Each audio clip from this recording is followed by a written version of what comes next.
Hello दोस्तों, मेरे channel Dheeraj Porwal and family jungle Medicare में आपका एक बार पुनः स्वागत है। मैं आपके सामने उपस्थित हूँ एक नई जानकारी के साथ, एक नई औषधि, दिव्य औषधि, जिसे दोस्तों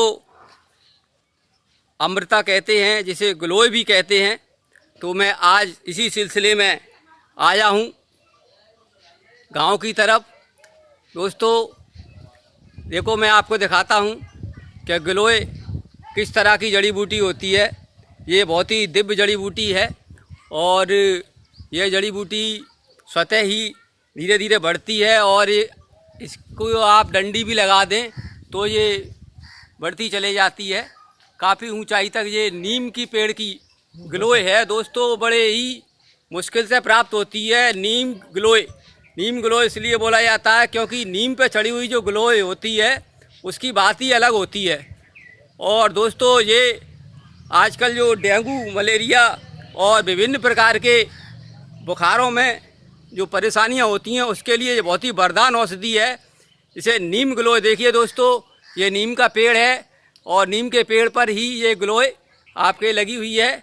तो दोस्तों मैं आपको बताता हूँ कि ग्लोय क्या औषधीय गुण रखती है और इसके क्या क्या आयुर्वेदिक लाभ हैं, वो मैं आपको विस्तार से बताता हूँ। तो दोस्तों नीम ग्लोय बहुत ही मुश्किल से ही प्राप्त होने वाली औषधि है, क्योंकि अक्सर अगर ग्लोय तो काफ़ी मिल जाएगी लेकिन नीम पर ग्लोय बड़ी मुश्किल से ही चढ़ पाती है।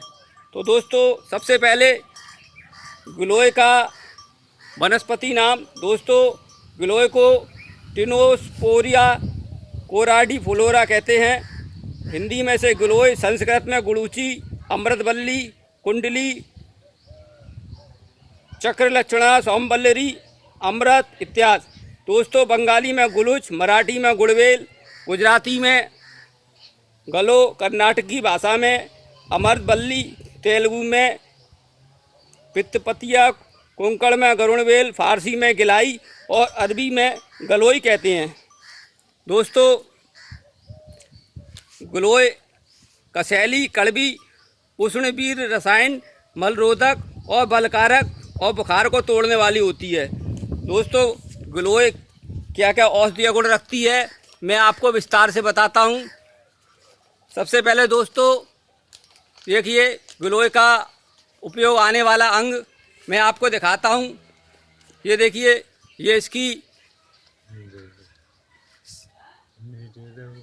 ये देखिए दोस्तों इसकी शाखा है, ये मोटी वाली दिखाओ। ये देखिए दोस्तों, ये मोटी शाखा जो है इसकी, ये इसकी जो लकड़ी है, ये देखिए दोस्तों, ये लकड़ी बहुत ही आयुर्वेदिक लाभ देती है। इसका काढ़ा बना करके लिया जाता है और ये काफ़ी, ये देखिए दोस्तों, ये काफ़ी नीम तक काफ़ी मोटी ग्लोय है ऊपर तक। तो दोस्तों ग्लोय क्या औषधीय गुण रखती है मैं आपको विस्तार से बताता हूँ। दोस्तों ज्वर में इसका उपयोग भिन्न भिन्न रूपों में किया जाता है। पैतृक ज्वर में नीम ग्लोय पीपल शहद के साथ दिया जाता है। इसका रस उलटकर आने वाले बुखारों में भी होता है। पीलिया की बीमारी में भी इसके रस को प्रातःकाल शहद के साथ देने से लाभ होता है। पित्त से होने वाली उल्टियों में भी इसका काढ़ा दिया जाता है। सुजाक में प्रमेह, पेशाब की जलन इत्यादि मूत्र रोगों में भी मूत्रल गुण होने की वजह से अच्छा लाभ बतलाती है। अरंडी के तेल के साथ इसका काढ़ा बनाकर देने से कष्ट साध्य समझे जाने वाले संधिवात में भी लाभ होता है। ग्लोय के अंदर विषनाशक गुण भी बताया जाता है। चरक, सुश्रुत, बालभट्ट इत्यादि प्रमाणित ग्रंथों में दूसरी औषधियों के साथ सर्प विष में लाभदायक बताया गया है। इसके कंद को 1.5 मासे की मात्रा में पानी में औंटाकर पिलाने से बार बार वमन होकर विष निकल जाता है। दोस्तों इसका क्वाथ, शीत निर्यास पिलाने से पुराने गठिया, पेशाब की बीमारी में लाभ होता है। इसकी जड़ का काढ़ा पिलाने से सांप के विष में लाभ होता है। इसका काढ़ा बनाकर पिलाने से गर्मी से पैदा होने वाले फोड़ा फुंसियों में भी लाभ होता है। दोस्तों पाषाण भेद का चूर्ण और शहद मिलाकर खिलाने से सुजाक में लाभ होता है। तो और दोस्तों ये क्या क्या औषधीय गुण रखती है वो मैं आपको विस्तार से बताता हूँ। दोस्तों इसका काढ़ा शीत निर्यास पिलाने से स्त्रियों को श्वेत प्रदर में भी लाभ मिलता है। तो जो दोस्तों जिन महिलाओं को लिकोरिया की शिकायत है उनके लिए भी ये बहुत ही वरदान औषधि है। ब्रह्मी के साथ इसका काढ़ा बनाकर पिलाने से दिल की धड़कन और पागलपन मिटता है। इलायची, पंचलोचन और गिलोय के सत को शहद के साथ चटाने से क्षय में बहुत लाभ होता है। तो जिनको ट्यूबरक्लोसिस की शिकायत है, टीबी की शिकायत है, उनके लिए भी ये वरदान औषधि है।